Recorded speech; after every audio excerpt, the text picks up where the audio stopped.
Hello, everyone, and welcome to Higher Self Realities. This is Reverend Bilson. In today's video, I want to talk to you about spiritual marriage.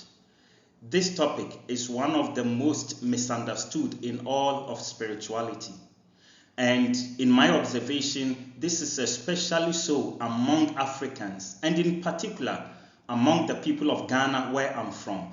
So I hope that by the end of today's video, most people who tune in would have found clarity about what spiritual marriage is and what it is not. We are going to tackle and debunk some of the most common myths about spiritual marriage.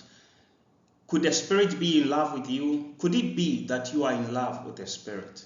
Well, whatever your answer is, let's first tackle the misconceptions about spiritual marriage. And then later on in the future, we'll be delving deeper into this intriguing topic within spirituality.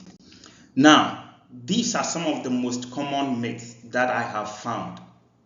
And one is that spirits can marry you without your consent. This is so prevalent in the minds of a lot of people in Ghana. I've personally met people, men as well as women, who are confused about this. And yet, nothing could be further from the truth. A lot of people have this going on, and they hold on to this common misconception and they think it's true. I have no idea why they think it's true, but the point is that wherever you are getting this information from, it cannot be accurate. That spirits can marry you without your consent. Spirits take marriage seriously. In fact, I would rather say that in fact they even take marriage more seriously than we humans do. And they respect marriage. They have ethical codes around marriage and around relationships. They don't just act randomly. And so this idea that spirits can marry you without your consent, without your knowledge, it's nonsense. And we need to expose it for what it is. It's not true. It's just a common myth. People also hold on to this belief that spiritual marriage is inherently evil. Most of the time, this is coming from religious institutions like Christianity, for example, that spiritual marriage is some kind of evil and it needs to be exposed and attacked, and they warn people about all the dangers and evils involved in it. Evil, as I keep telling people, is what's in your head.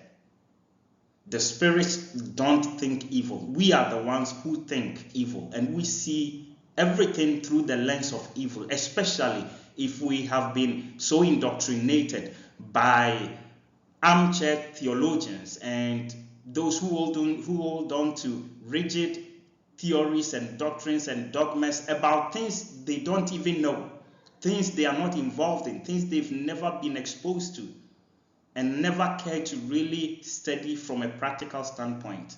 So this is a common myth that we need to expose. The other myth is that spiritual marriage is why you are unlucky. A lot of people I have found among Africans and among other people, including people from my own country, think that they are unlucky with their marriages. They are unlucky finding the right romantic partner because they suspect that this is the result of marriage to an unknown spirit. Again, this is just pointing the fingers at the wrong people, the spirits. We humans tend to always look beyond ourselves for problems we don't understand. So this is very common and prevalent misconception in the minds of so many people, that if they struggle in their marriages and relationships, who is to blame? Well, it's probably because they are involved in a spiritual marriage. There is a spirit that has attached him or herself to them, and until that spirit is exorcised, these individuals cannot be free. This is a lie. This is so not true. Again, anybody who knows what spirituality is, who knows what the spirits look like and their behavior and the standards they hold on to, you would know that this is far from the truth. And in the next section, I'll be explaining actually why it's not possible that if you are involved in a spiritual marriage, you would be unlucky. It's rather the opposite. So spiritual marriage is not the reason why some people struggle with marriage. Either they struggle with bad marriages or they struggle finding the right or suitable marriage partner. It's not spiritual marriage. What a lot of people call spiritual marriage, especially among Africans and Ghanaians, isn't spiritual marriage. They are talking about something else. And in another video, I will explain what they mean by spiritual marriage, which isn't spiritual marriage but something else, and they have found this phrase to express that reality, which has rather created so much confusion in the minds of people. And finally, another common myth is that spirits use marriage to harm you, that there is something inherently harmful, and spirits use marriage, or they attach themselves to you without your knowledge in some kind of spiritual marriage so they can inflict harm on you. Again, this is not true. This is not the behavior of spirits. This is not how angels behave. This is not how demons behave. This is not how mermaids or marine spirits or fairies or elves behave. The spirits are more disciplined even than human beings.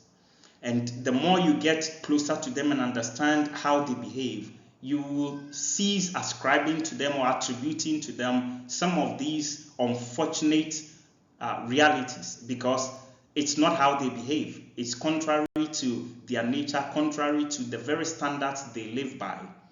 Now, having talked about these things, let's now find out quickly, as briefly as possible. I want you to know the truth.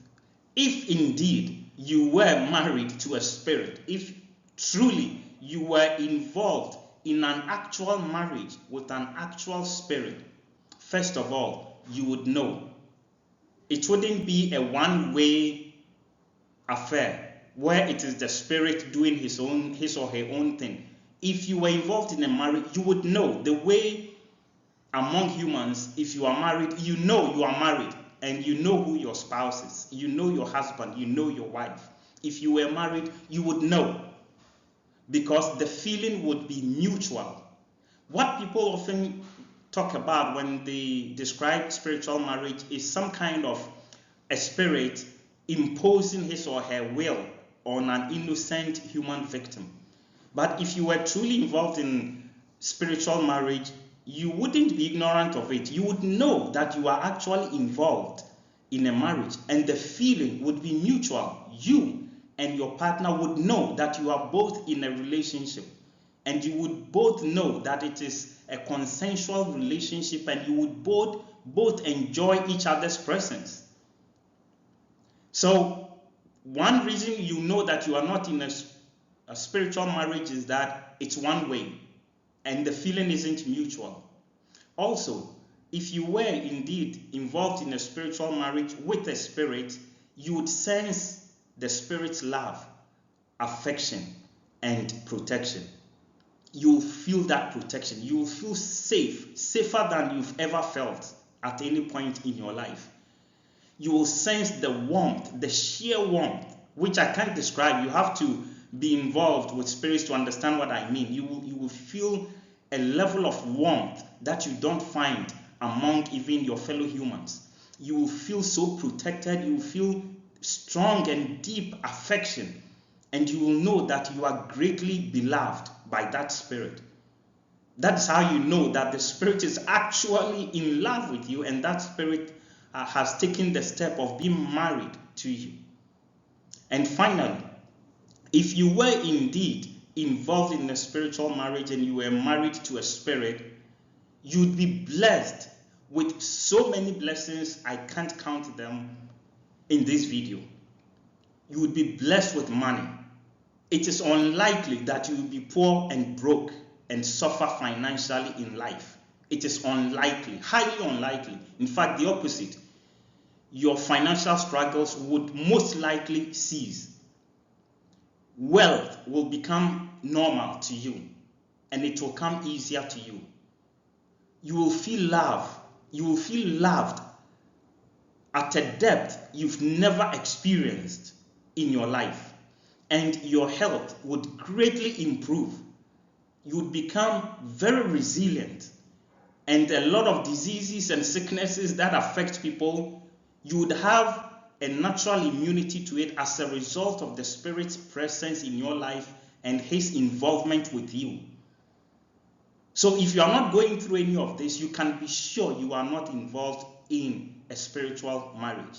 As I promised at the beginning of this video, at the right time, hopefully very soon, I will do a special video on spiritual marriage, what it is, what kind of spirits get involved, what are some of the dynamics, and what are some of the benefits to you, and certain precautions you probably need to take. But it's not inherently dangerous, nor is it inherently harmful.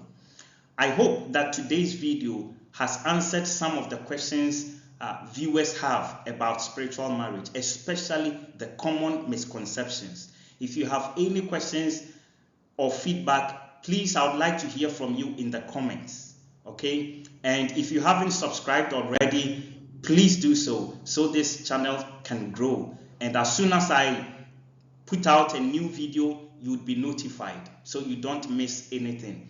Be sure to also share this message. A lot of people would be interested in this particular message. Share it, give us your like, send us your comments, and stay in touch until the next video. This is Reverend Bilson. I want to thank you for your continual viewership. May the blessings of Almighty God continue to manifest in all aspects of your life. Until next time, it's bye from me. Stay blessed.